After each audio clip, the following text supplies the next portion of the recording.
বলেন। চলে আসবেন 300 ফিট। 300 ফিটে হাঁসের মাংসের কালারটা অনেক ভালো, ঠিক আছে। আপনার এই যে পিঠা হচ্ছে এখানে চিতই পিঠা, আর হলো আপনার হচ্ছে চাপড়ি আর সিট পিঠা, ঠিক আছে। এই যে বানাচ্ছে সিট পিঠা, দেখো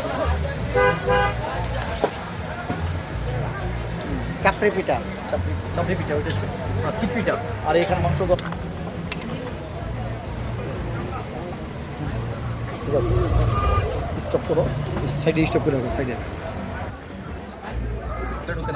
ফারহানা আপার হাঁসের মাংস। ফারহানা আপার হাঁসের মাংসের দোকান। হাঁসের মাংস এখানে 300 ফিট ফারহানা আপার হাঁসের মাংসের দোকানে আমরা আসছি। এখানে ছিট পিঠা, তারপর চালের গুড়ির রুটি। সবাই চলে আসবেন 300 ফিটে।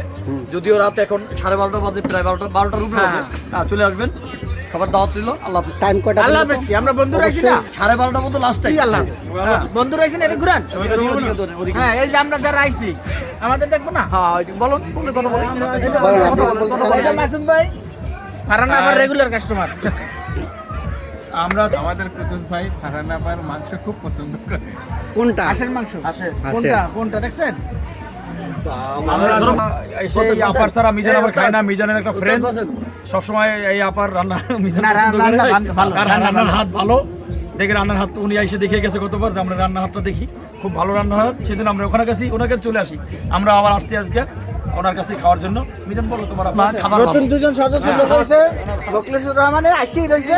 ঠিক আছে, ভালো লাগতেছে। এরপরে আছে মিজান, মিজান ভাই, মিজান ভাই, জুল্লুন কসাই। এই জুম্মন কসাই ভাই। ভাই কি জানি না ফারহানা আপার হাঁসের মাংস খুব সুস্বাদু। যদি আমরা খাই নাই শুনছি। ওকে, এখন আজকে খাওয়ার চিন্তা ভাবনা